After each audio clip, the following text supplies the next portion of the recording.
Greetings. Welcome to the Money Script Podcast. I'm your host, Johanse Harrison, financial advisor and financial literacy educator. In each episode, you'll hear incredible interviews and get tips and strategies that you can implement into your daily life to help you improve your money script and grow your wealth. Thank you for taking some time with me today. Let's get into this episode of the Money Script.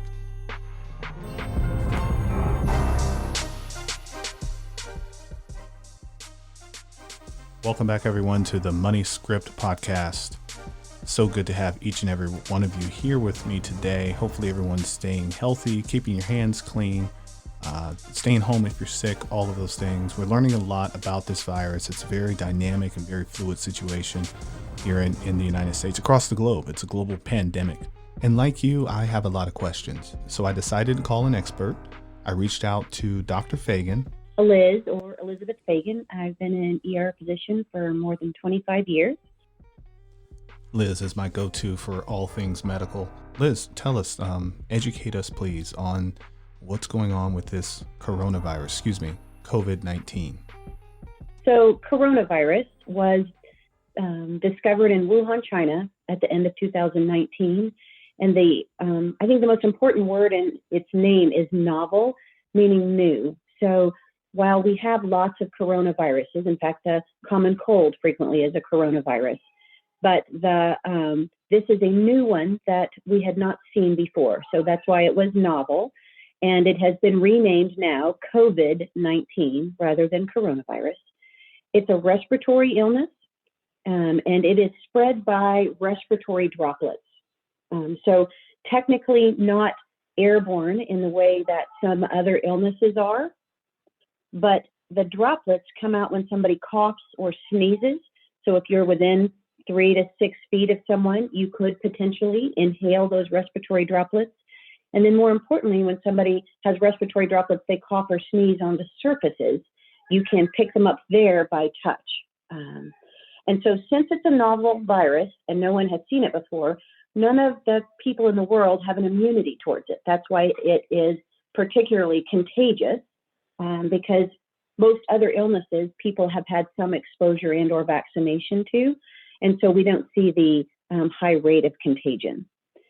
But just to put it into kind of perspective, we've had about 110,000 documented cases worldwide, and I'd like to tell you, I'm going to go with the flu side by side so you can see we've had somewhere between 36 and 50 million flu cases worldwide.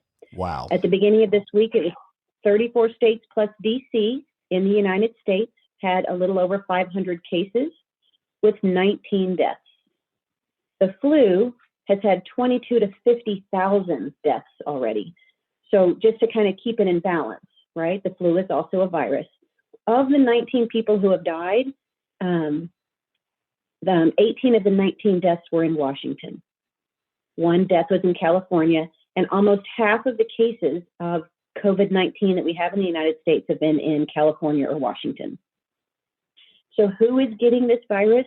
It's predominantly an adult virus, which is interesting. Less than 2% of the cases have been in those less than 19.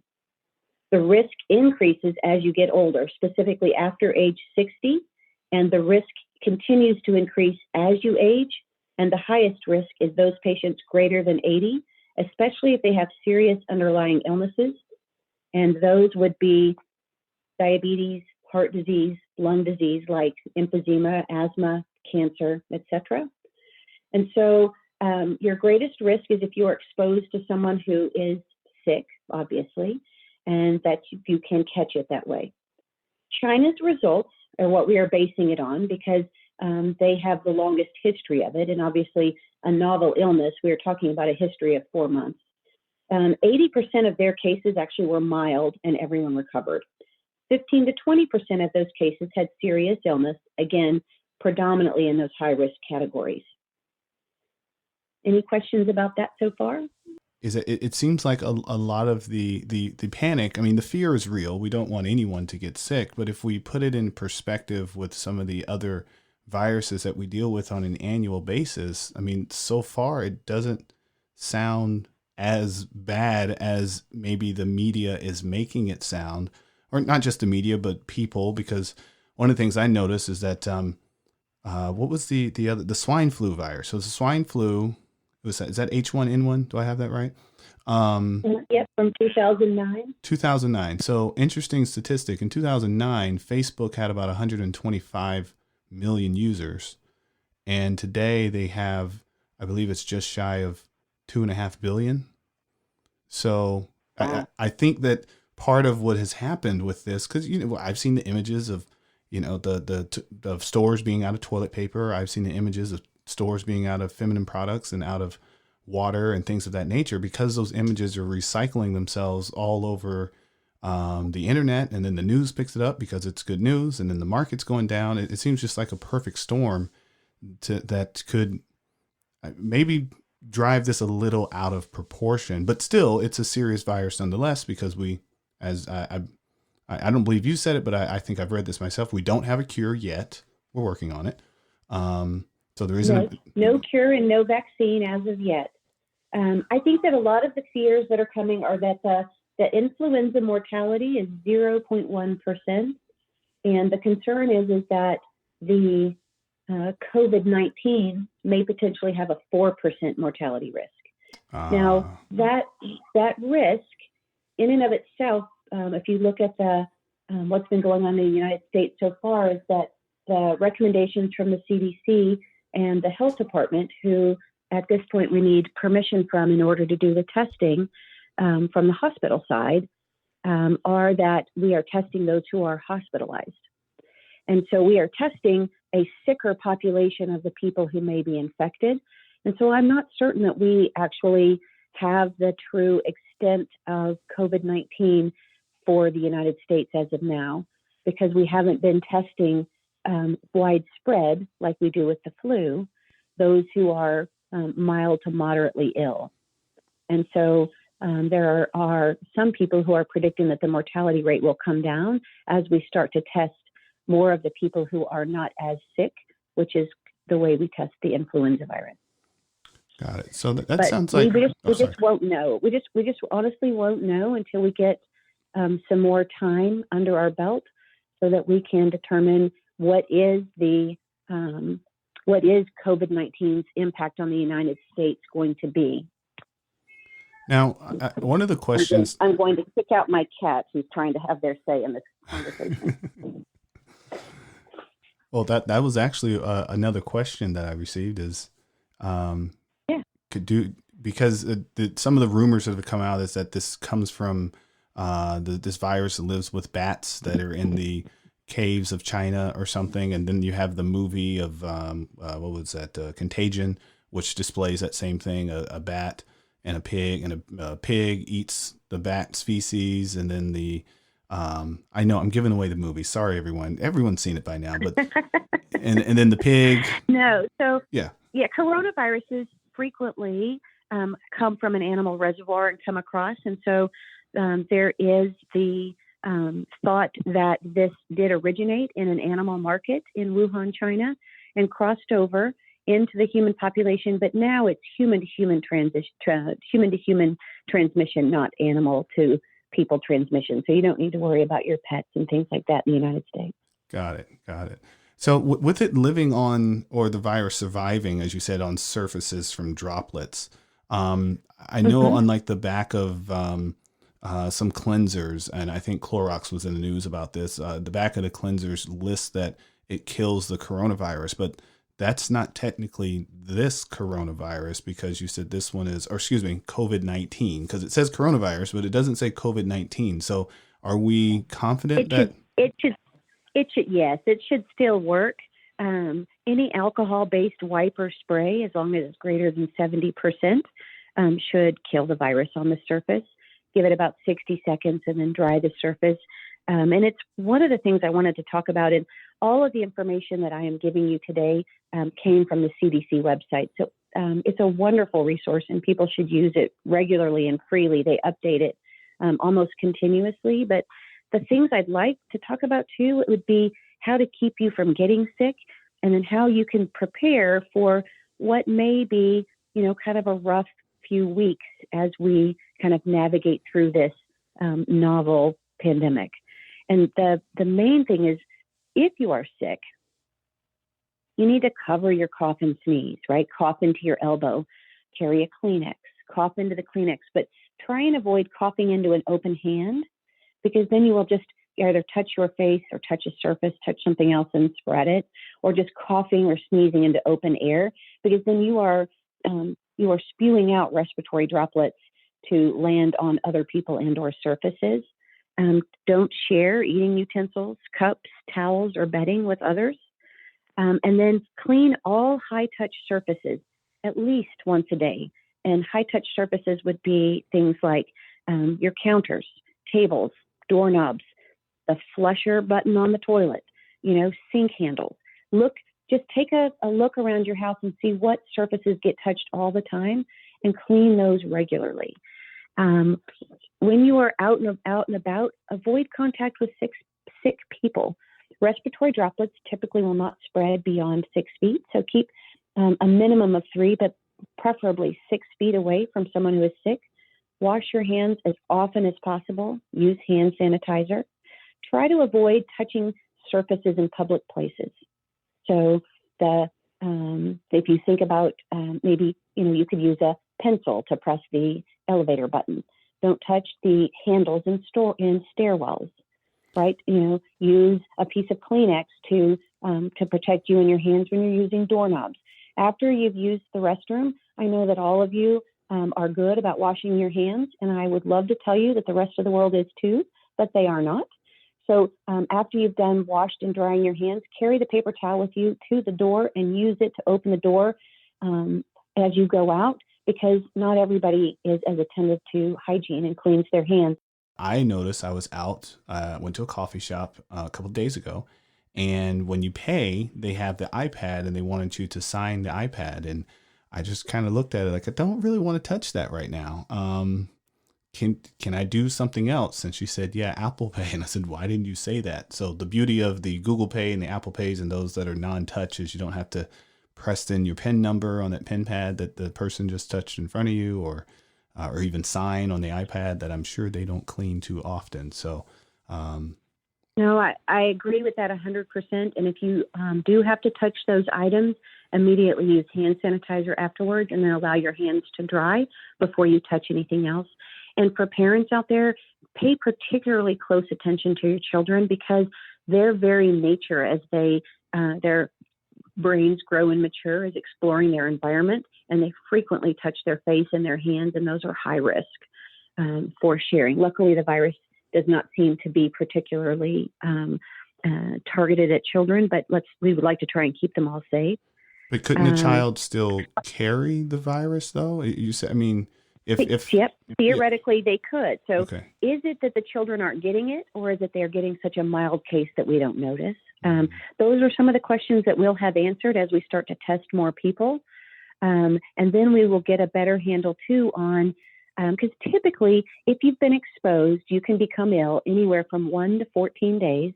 And the average is about 5, although they say 5.2 to be exact, days is when you get sick after an exposure. But the question is since 80% of the illnesses are mild, at what point do you become contagious? And is it only after you've developed symptoms? We know that that's the largest time that you are contagious, but there is some concern that you are potentially contagious before you develop symptoms. Those answers we won't know until we get more information from testing and following this disease process out with more people. And the other question we don't know is, how long are you contagious once you've become sick? Is it once you start feeling better, are you not contagious? Is it once you stop having symptoms that you aren't? Is it when you stop having symptoms plus 5 days? We just don't know that answer. And that's why we're really stressing that people be cautious, mindful, use really good hygiene. And then if you've noticed, we have tremendous numbers of closures of large public events. And that is, we are trying to still contain the spread. And by reducing where you are in a large crowd, while we know that coronavirus is or COVID-19 is going to continue to spread and more people in the country are going to develop it, we're trying to flatten the curve by reducing exposure. And that's why we're telling you to avoid crowds, especially those in poorly ventilated spaces, like if you are inside. And then I believe the federal government just requested that people not travel on cruise ships, especially if you have any chronic medical illnesses. But the flattening of the curve, I think, is important, because if we can reduce the number of people that are infected, I think that we will be able to reduce the number of people who have serious illnesses and or mortality. Now, how much of this that's going on is similar to what may have happened in isolated areas during the H1N1, or I don't know, we could date back to Zika or any other virus that has, kind of consumed us. I mean, I haven't seen anything in my lifetime other than, I feel like H1N1 was isolated, but the measures that are being taken, is this normal? Is this unprecedented? I mean, I think it's unprecedented. But even the H1N1, it was a new strain of flu, but this is a novel coronavirus, and that no one has had any exposure to. And the fact that it's so contagious, and you wouldn't think that from 2009 to 2020, our worldwide travel has just continued to exponentially increase, True. meaning that the spread was so much quicker. Just a person on a plane who lands or in an airport, et cetera. It's more difficult the more traveled that we become for us to contain things like this. There was a couple of other questions. Oh, here was one. And I think I actually pulled up the CDC website, and I think I found the answer there. But the question was, will it go away in the summer? Because they say that the viruses tend to die in the summer. But then I heard Tom Hanks got it in Australia, and I think it's summer there. Yeah. So we don't actually expect it to go away as early as this summer. We think that people will continue to get this virus for a few months. But again, those predictions, we need more time, patient experiences, and testing percentages before we can make good, accurate predictions for that. I do have some other recommendations, though, just for people to keep in mind as you're thinking about it. And that would just simply be, as we see the numbers of closures and things that are coming, there may be issues with childcare, not just for yourself, but potentially with people who are responsible for the infrastructure of our normal day-to-day tasks. And so we're recommending that if you have prescription medications, that you go ahead and pre-fill them as much as you can so you have plenty on hand. And that would go for the over-the-counter medicines that you might need as well, something that you would need to treat fever or upper respiratory symptoms, etc. We recommend that you keep hand sanitizer in your car and by your doors, in your purse if you're carrying it for ease of use, that you have some easy-to-prepare meals. I believe that the CDC is recommending 2 weeks of food supply if possible, that you should know where the copies of your personal health records are from your doctors or hospitals or pharmacies in case you get sick and you aren't able to access those as readily as you are normally. And then having a plan with your family members and your loved ones. Like if someone who lives with you becomes ill, what is your plan? What room are they going to stay in? How are they, what room are they going to bathe in or go to the bathroom in, or where are they going to eat? How are you going to take care of them?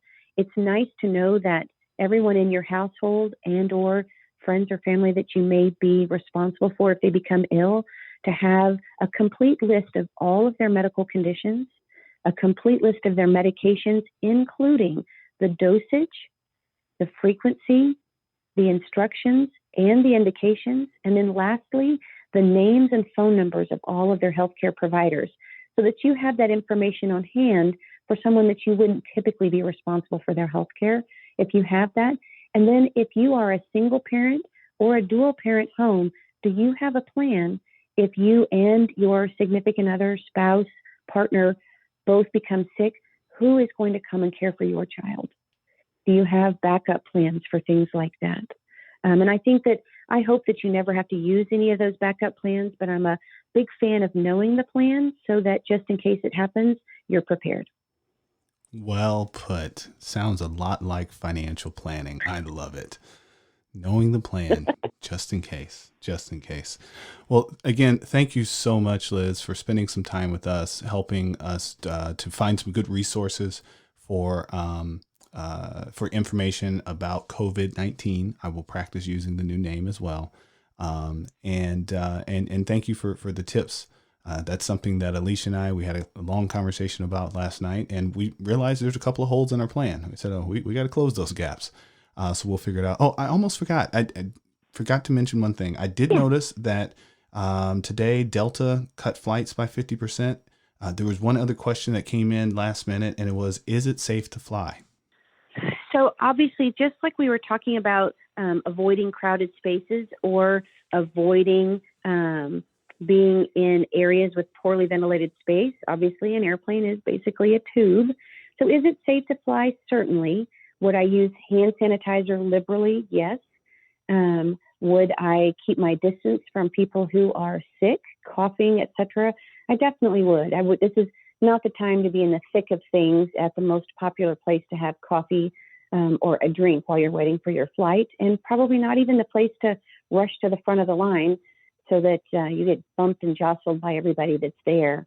But I think if you keep your space 3 to 6 feet, you practice really good hygiene, and you're cautious and careful, that it's safe to fly. Although if you have chronic medical diseases, I might avoid travel. And I know that the CDC is recommending avoiding all non-essential travel, but I know that sometimes we need to fly and it is essential travel. Maybe someone is sick or we are required to for work. So I wouldn't say that you can't fly, but I would want you to be careful flyers. Well put. Thank you very, very much. Thank you very, very much. Well, again, Dr. Fagan, we appreciate you. And remember, everyone, CDC is the best place for information. I know you may have found this podcast on Instagram or on Facebook or any of the other social media. When you want information about COVID-19, yes, we gave you some great information. Go to the CDC, go to their website, allow them to be your source of news for all things related to infectious diseases, viruses, and everything else that's on the CDC website. So Dr. Fagan, I'll let you get back to saving lives, and thanks again for joining us on the Money Script podcast. All right. Thank you very much. Thanks for joining us on the Money Script podcast. Be sure to check out our other episodes, subscribe, follow, and give us 5 stars. Continue to send your financial questions on Twitter or Instagram at the Money Script. Go to moneyscriptwealth.com and schedule your complimentary consultation to discuss your specific goals and concerns. Financial advisory and investment management services are offered by Money Script Wealth Management PLLC, a registered investment advisory firm registered in the state of Texas and California and other states where exempt. The Money Script LLC and the Money Script Wealth Management PLLC and guests of the episode may have interest in the investments mentioned today. The opinions and views are expressed here are for informational purposes only. This material is educational in nature and should not be deemed as a solicitation for any specific product or service. All investments involve risk and a significant loss of principal. The Money Script nor Money Script Wealth Management offer tax or legal advice. Please consult your tax advisor or attorney for specific advice about your situation. Until next time.